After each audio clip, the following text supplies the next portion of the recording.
Bienvenidos al podcast del Instituto Fe y Libertad.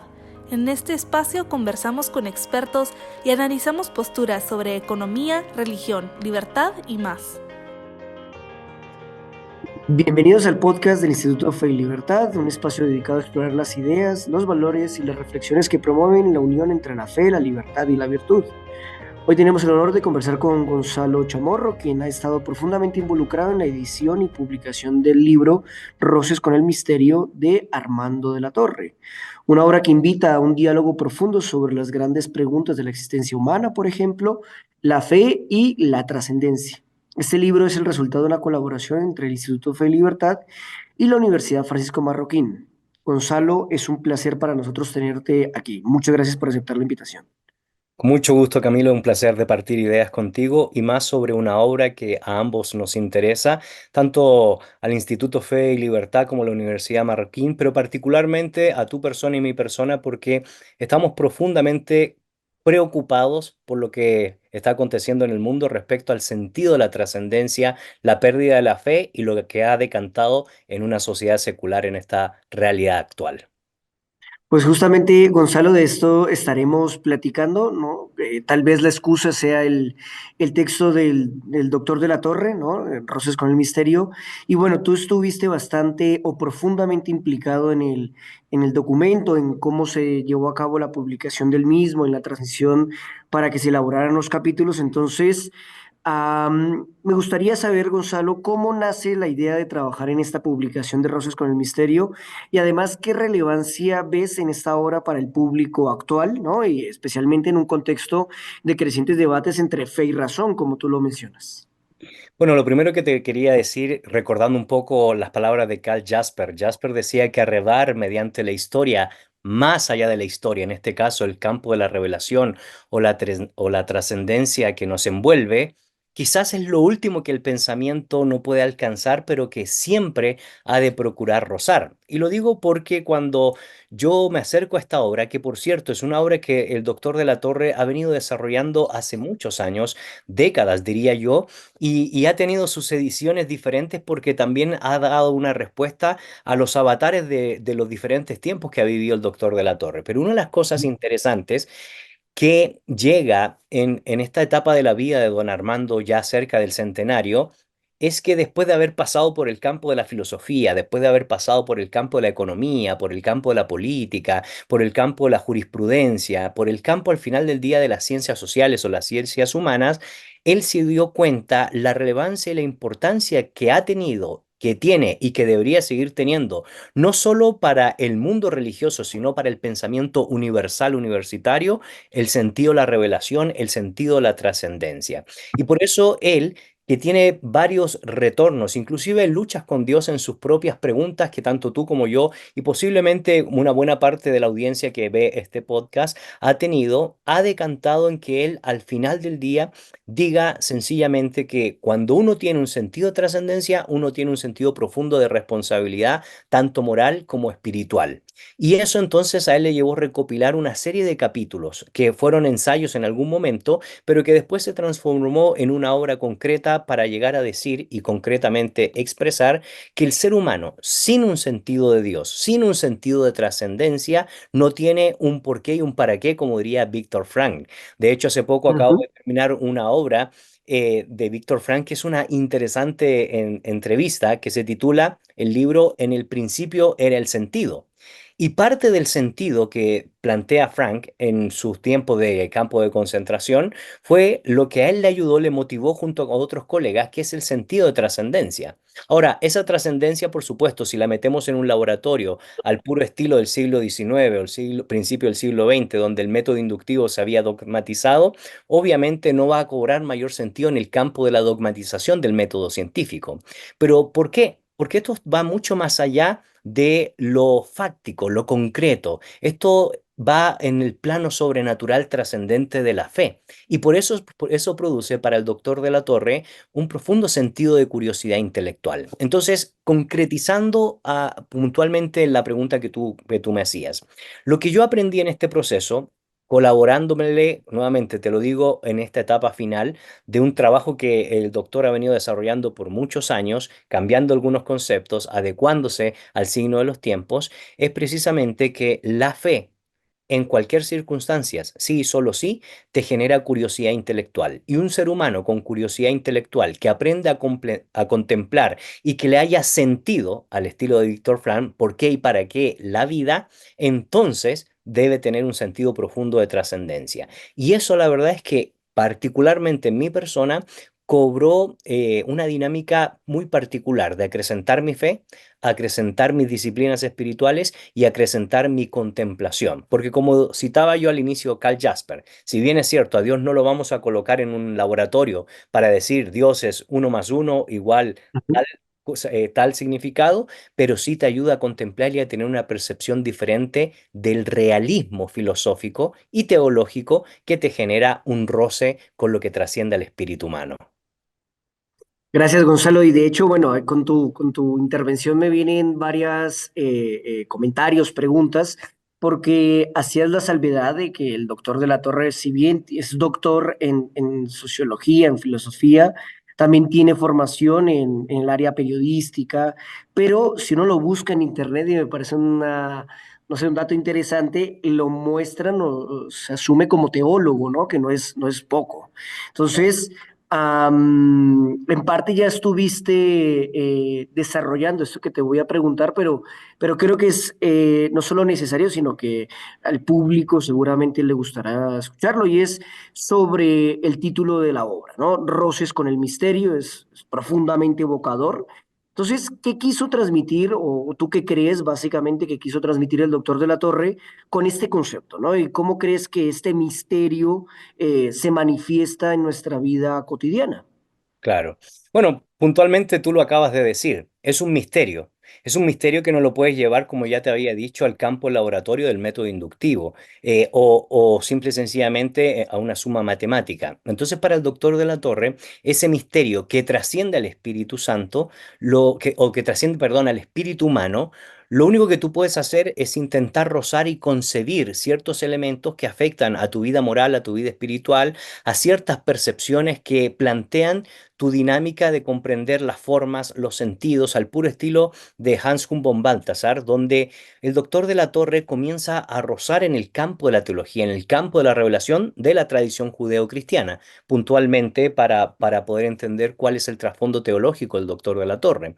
Y en ese proceso de acercamiento a la tradición judeocristiana y el estudio de la revelación, a lo largo de sus estudios, siendo, por supuesto, habiendo estudiado derecho, habiendo estudiado periodismo, posteriormente habiendo estudiado teología en el seminario Ujú. y después en estudios superiores en Comilla, filosofía y teología y San Martín de Blois en Francia, ya teología más fundamental, teología más esencial. Él llega a la conclusión que al final del día todo ser humano debe comprender ese misterio que trasciende al espíritu humano con la finalidad de que cuando uno tenga una percepción, eso pueda producir una forma y un sentido concreto en el caminar y en el actuar de los individuos. Y eso se genera, desde la perspectiva del doctor de la Torre, por la contemplación sobre los supuestos de la revelación de Dios, tanto para él en las escrituras sagradas como también en la tradición histórica, pero también en el orden natural al puro estilo de Tomás de Aquino. Es decir, la propia revelación de la naturaleza da prueba desde la perspectiva del doctor Armando de la Torre, por supuesto citando a los grandes maestros escolásticos, particularmente Tomás de Aquino y algunas obras de espiritualidad en esa época como las sentencias de Pedro Lombardo, entre otros cuadros de grandes intelectuales, al decir que ese roce al final te da el patrón para caminar. Pasa que el doctor del Armando habla de roce porque, como decía un cantautor argentino, a él le gusta andar, pero no siempre sigue el camino porque en lo seguro no hay misterio. Ajá. Y es interesante porque él dice, hay a Dios, Dios está mucho más allá que el dogma. Ajá. Dios está más allá inclusive de nuestras propias percepciones y por eso hay que rozar, hay que contemplar, hay que ver posibilidades al puro estilo de Pierre Teilhard de Chardin en su obra La evolución del cosmos. Es decir, Dios trasciende espacio y el tiempo que es medible y está más allá del cosmos, y eso lo que hace es increíble porque te produce a trabajar la imaginación, la poesía, el sentido de las cosas.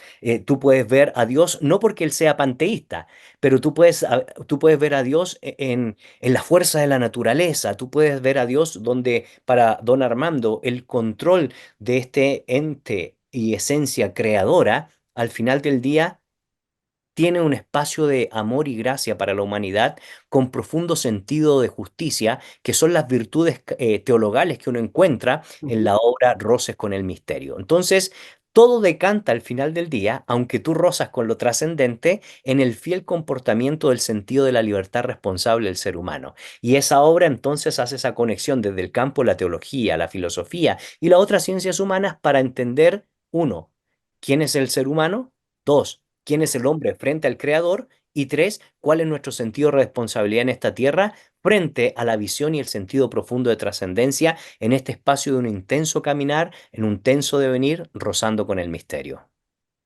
Wow, la verdad que son, o por lo menos a término personal, sí me genera o mucha intriga, ¿no? El hecho de intentar inmiscuirse en esas páginas y resolver eso que tú mencionas, Gonzalo, de la pregunta por su título y su posible significado a propósito del misterio que evoca. Pero ahí el capítulo, perdón, el libro se constituye, se compone de 20 capítulos y particularmente me llamó la atención dos. Uno, bueno, yo destaco dos, no digo que sean los más importantes o los que más, en los que más presto atención, ni mucho menos, pero cuando estuve echándole un vistazo, de hecho tuve la oportunidad también de colaborar en su publicación. El capítulo 5 concretamente, que él titula El pavoroso misterio del mal, y el capítulo 7 que habla sobre el misterio del amor, pero en realidad él lo titula algo así como el misterio de los misterios. Se Cierto. llama el amor, ¿no? Entonces, Gonzalo, no sé, ¿podrías compartirnos alguna reflexión que tengas respecto a estos capítulos en particular? Yo digo estos dos, ¿no? Pero vaya, eh, si también quisieras profundizar en algún otro, no sé, nos gustaría más bien que eso, que nos comentes cómo tal vez el autor aborda estos temas y algo que también me parece pertinente que el doctor de la Torre intenta hacer de forma constante es hablar de esa pertinencia para nuestra época, ¿no? Claro. Bueno, los dos capítulos casualmente también fueron dos de los capítulos que me llamaron mucho la atención porque si tú te fijas son de las dos dinámicas que más afectan el devenir del florecimiento humano o la decadencia humana, ¿verdad? Por un lado la maldad y por otro lado eh, ese amor que el doctor de la Torre lo lleva a esa gracia infinita de alguien Ujú, que, ¿cómo es posible que alguien te pueda amar tanto a pesar de nuestra condición de maldad? Entonces, ujú, partiendo un poco por el tema de la teodicea y el problema del mal, una de las cosas interesantes que el doctor reflexiona en esta obra y que ha reflexionado toda su vida es respondiendo a todos esos planteamientos de muchas personas que dicen que si Dios existiera, por ejemplo, no habría corrupción, no habría violencia. Si Dios ujú. existiera, entonces no habría deserción paterna, no habría maltrato infantil y cuántos males vivimos como sociedad.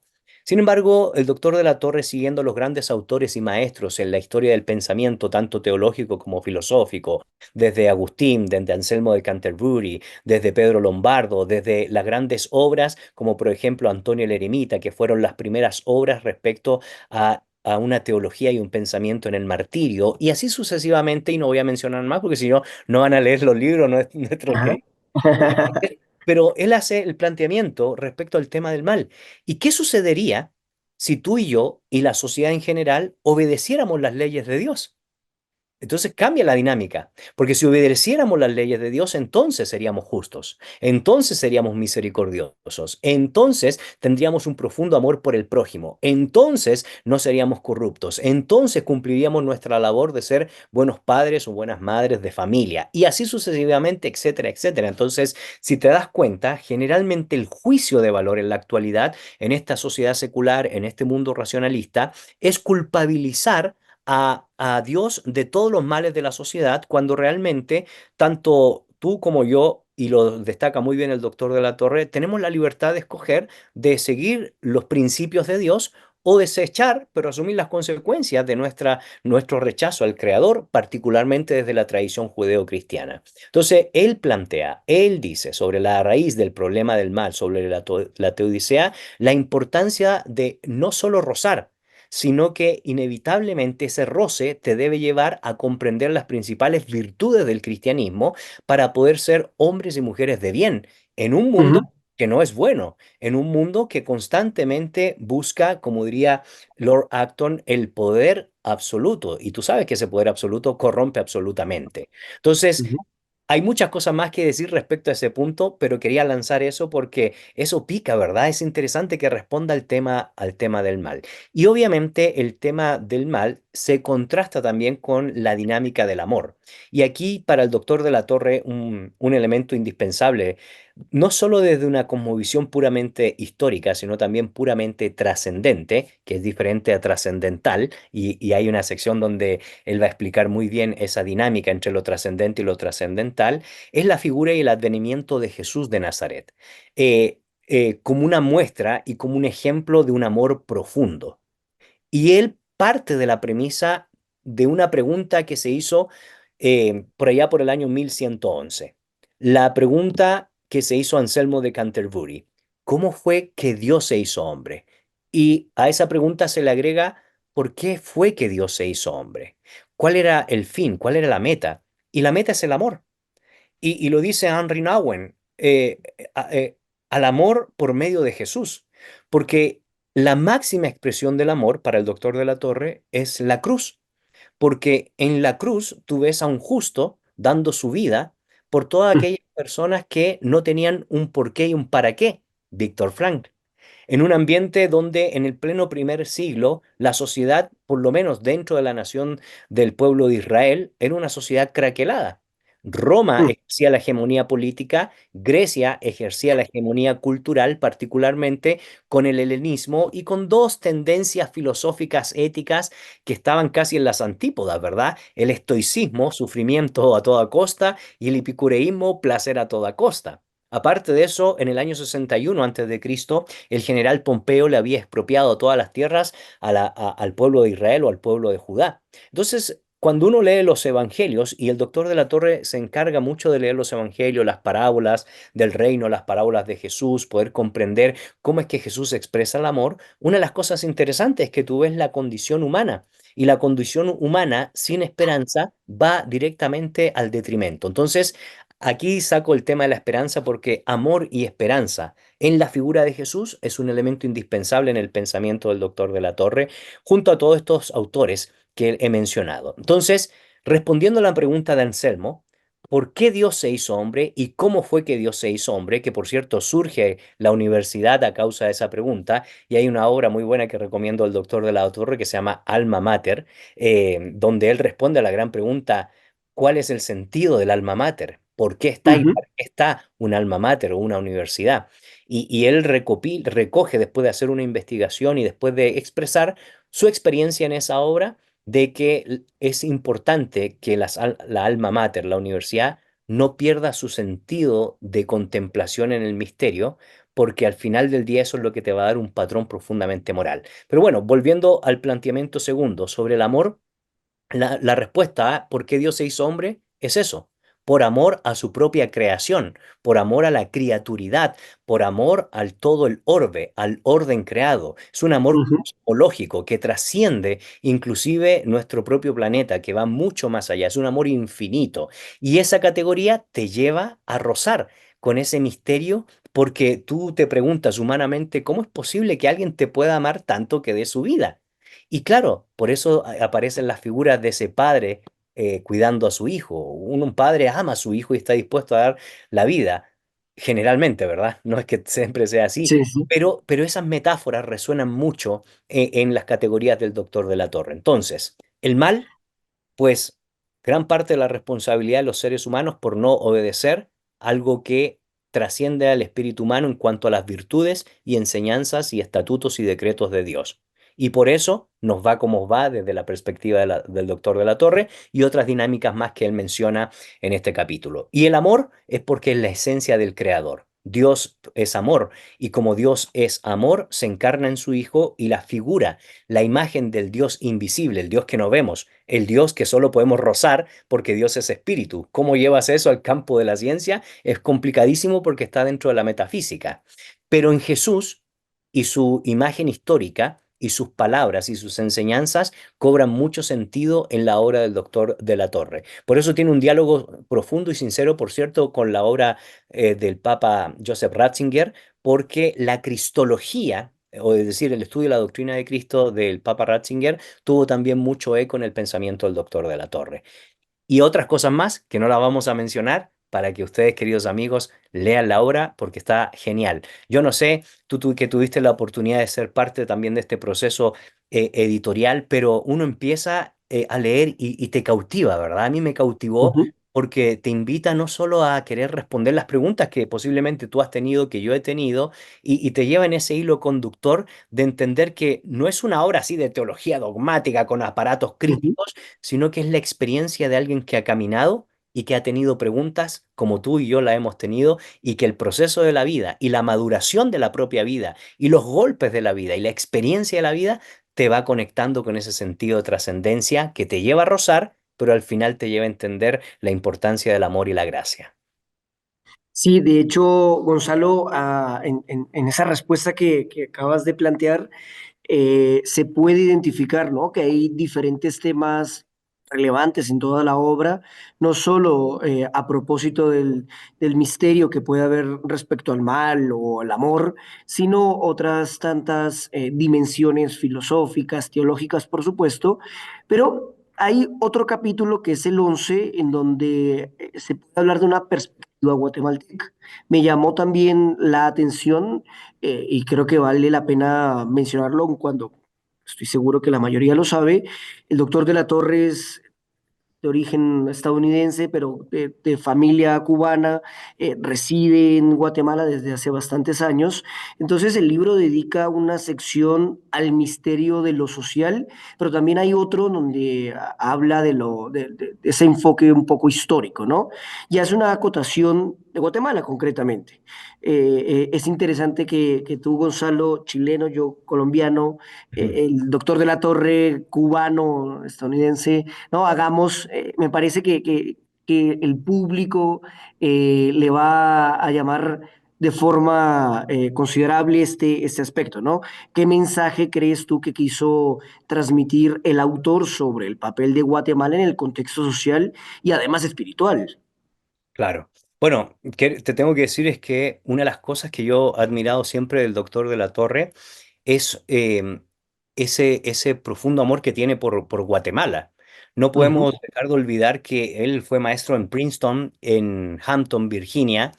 Diríamos en términos de vida académica, tenía su futuro completamente asegurado, estando en las universidades, en universidades tan prestigiosas, ¿verdad? Como Princeton o la universidad en Hampton, Virginia. Sin embargo, él puso en su corazón querer dedicar un año sabático en el año 1976, año del terremoto en Guatemala, para ver cómo podía ayudar, obviamente cada quien desde su campo, a Guatemala, debido a que su esposa es guatemalteca. ujú, Entonces se ujú, vinieron por un año y ese año ya se va convirtiendo en qué, 50 y pico de años, ¿verdad? Acá en sí, Guatemala, sí. porque para él, él ama de todo corazón a este país y ¿sabes qué? Una de las cosas que más me llama la atención, él, él hablaba mucho de cómo convertir a Guatemala para que sea la Atenas del siglo XXI, para que sea la Jerusalén del siglo XXI no en el sentido político de la palabra, sino en el sentido de Ujú. tener una visión de largo plazo. El doctor de la Torre cree mucho en la juventud guatemalteca y uno de los distintivos que tiene Guatemala, por cierto, es que hay mucha gente joven. Entonces, él aboga para que en medio de estas circunstancias sociales que estamos viviendo como nación, el guatemalteco particularmente pueda entender que tiene capacidades, que tiene cualidades, que realmente puede sacar a este país, puede mirar a otros lados, pero que deje de imitar lo que se hacía antes de Manuel Estrada Cabrera donde solo se miraba a México y se imitaba a México, y después de Manuel Estrada Cabrera, donde solo se mira a Estados Unidos y se imita lo que se hace en Estados Unidos. Es cierto, Ujú, cambios sociales y las realidades no salen desde cero. Tú puedes tener ciertos modelos que te ayudan para poder desarrollar una nación, pero él dice que es posible que de este país puedan desarrollar grandes liderazgos, grandes ideas, grandes conceptos. Hay que invertir mucho en la investigación. Hay que recordar el modelo, por ejemplo, de la Universidad de Berlín con Guillermo von Humboldt, donde ujú, se centra el pensamiento universitario en la investigación con la finalidad de generar curiosidad intelectual. Solo que a esa curiosidad del campo científico él también le agrega la importancia de tener un patrón moral, y eso da el roce con el misterio, para poder perseguir fines trascendentes y no solo fines inmanentes donde nos centramos en nosotros mismos, porque él demuestra en la obra el detrimento de la sociedad cuando la medida de todas las cosas es el hombre por el hombre y el hombre ujú, en sentido de trascendencia. Entonces, él ve a la sociedad guatemalteca como una sociedad pujante, una sociedad donde sí es posible construir un nuevo modelo, un nuevo paradigma, particularmente porque de las ventajas comparativas, por supuesto, siempre en términos marginales, pero de las ventajas comparativas que tiene Guatemala es que tiene gente joven y muy trabajadora. Y por eso él siempre citaba, cuando dialogábamos sobre este capítulo, o donde él estaba elucubrando y reflexionando en la importancia de la labor de poder cambiar ciertas bases de la sociedad de Guatemala, el paradigma de la cosmovisión guatemalteca para poder desarrollar varias cosas en los diferentes campos de esta sociedad. Pero él recitaba esto constantemente: del salón en el ángulo oscuro, de su dueño tal vez olvidada, silenciosa y cubierta de polvo, veíase el arpa. Cuánta nota dormía en sus cuerdas como el pájaro duerme en la rama, esperando la mano de nieve que sabe arrancarla. Ay, pensé, cuántas veces el genio así duerme en el fondo del alma y una voz como Lázaro espera que le diga, levántate y anda. Famoso poema ujú, de Gustavo Adolfo Bécquer, que él citaba constantemente para decir al pueblo guatemalteco: ustedes pueden, ustedes tienen las cualidades, ustedes tienen las capacidades intelectuales, morales y espirituales, y lo que hay que hacer en este mundo y en esta sociedad es embellecer desde la perspectiva de la verdad contemplativa de la trascendencia, que afecta el sentido de las cosas, las emociones, para poder producir el tercer trascendental, que lo menciona mucho a lo largo de toda su obra, que es la belleza, la teología de la belleza, una belleza nueva, una sociedad moral, una sociedad que se preocupa por profundizar, por investigar, por analizar, por ser crítico en su pensamiento, no criticón, que es lo que más nos destaca en nuestra sociedad en América ujú, Latina. Un criticón generalmente hace juicios de valores, pero no te propone absolutamente nada. Una persona crítica hace un juicio de valor, pero te da perspectivas y te dice el por qué está haciendo su juicio de valor. Entonces, en su obra, no solo es un roce, no solo es una elucubración, no solo es una especulación filosófica, sino que decanta en que en la medida en que vivimos los altos estándares y los altos valores morales de Dios, entonces la sociedad, particularmente desde la familia, desde el individuo, entonces va a poder vivir en libertad responsable, que es tanto lo que el doctor menciona en su obra y en su intenso itinerario académico. Gracias, Gonzalo. Ya para ir concluyendo, creo que es una pregunta obligada, por llamarlo de alguna forma, y es que ¿a quién consideras que puede estar dirigido este libro? ¿Qué impacto, no sé, esperas que tenga en la vida de los que lo lean? Ya que tal vez fuiste de los primeros en tener acceso a la obra, no solo ya una vez ha sido publicada, sino en borrador, en esas conversaciones, como tú has mencionado, con el doctor de la Torre más cercanas, más tras bambalinas. ¿Cómo crees entonces que puede impactar a aquellos que nos acerquemos al texto? Claro. Bueno, mira, yo te diría de que muchas veces todo tipo de persona pasa por una etapa de duda. Y yo te diría que particularmente esta obra está dirigida para todas esas personas que están en un proceso de duda, duda sincera. Ujú, Eh, los antiguos filósofos decían que el principio de la sabiduría era la duda, porque la duda sincera te ayuda a responder sinceramente a ese planteamiento de la duda. Entonces, cuando uno duda de la fe, cuando uno duda del sentido de trascendencia, del misterio que trasciende al espíritu humano, Esta obra te ayuda a encaminar para que retornes a la fe desde diferentes campos, no solo el teológico, desde el campo filosófico, metafísico, desde el campo científico, desde los detalles más ínfimos del universo y su composición. Entonces, es una obra de carácter científico espiritual, que eso a veces no es fácil Sí, sí, encontrar. sí. Y creo yo que la unificación de estas dos realidades, que nunca debieron haberse separado, es precisamente el trabajo del doctor de la Torre. ¿Por qué? Porque al final del día, ciencia y fe pueden caminar muy bien de la mano. Razón y fe son la esencia del espíritu humano y del florecimiento humano y del comportamiento humano. Entonces, en primer lugar, esta obra va dirigida para todas aquellas personas que están dudando sinceramente y necesitan una respuesta en este campo. En segundo lugar, es una obra para los curiosos, curiosos intelectuales, particularmente porque ¿qué somos sin curiosidad intelectual? Si no hay curiosidad intelectual por lo que está dentro del campo, lo sobrenatural, lo metafísico, la verdad, mi estimado Camilo, la vida se vuelve muy, muy aburrida. Y por eso Soren Kierkegaard es alguien que influyó mucho también en el pensamiento del doctor de la Torre para entender que esa curiosidad te da sentido en tus acciones, pero también en tus emociones y en tus perspectivas de la vida. Entonces, uno, para todos aquellos que dudan. Dos, para todos aquellos que quieren generar curiosidad intelectual por lo que está más allá de lo cognoscible y comprobable en el campo de lo fáctico científico. Tres, para todos aquellos que quieren profundizar en sus disciplinas espirituales.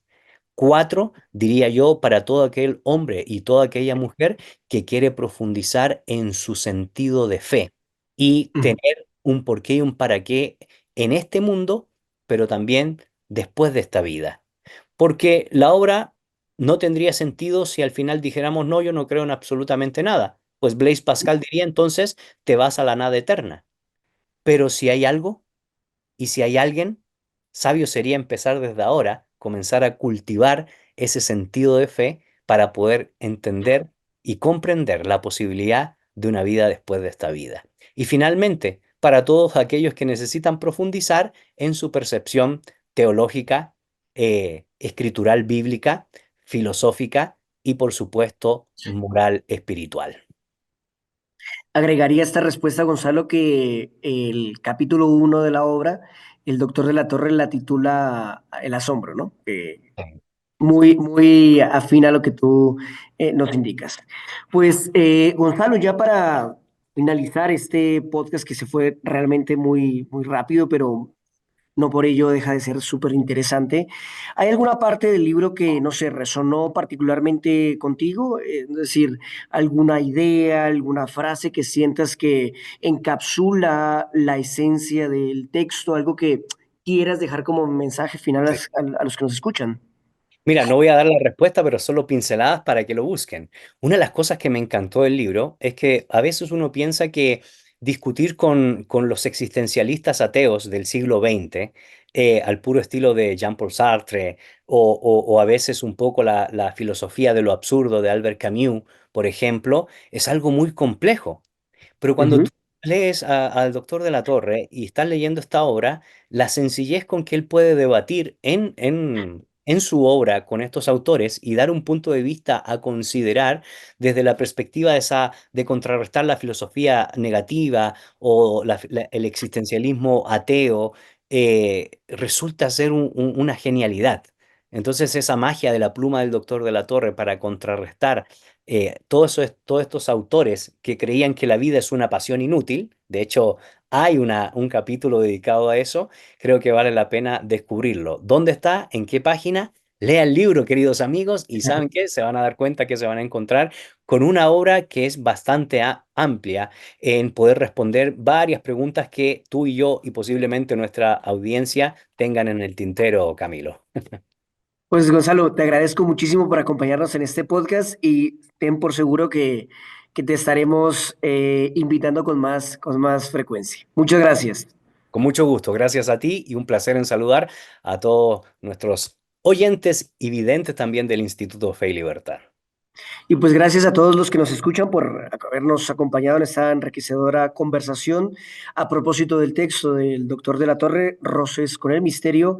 Este libro, como ya lo menciona Gonzalo, nos recuerda la importancia de mantenernos abiertos al asombro, a propósito de este consejo al que nos invitan los filósofos clásicos y la búsqueda de respuestas, ¿no? No solo en el ámbito racional, sino también, y que muy importante, espiritual. Invitamos también a la audiencia a profundizar en esas lecciones y además a acercarse al texto, a leerlo y a tal vez tener esa exploración más íntima. Eh, para escuchar más podcasts, para seguir nuestras publicaciones, los invitamos a que se dirijan a nuestras páginas y nos escuchamos desde la próxima. Gracias, Gonzalo.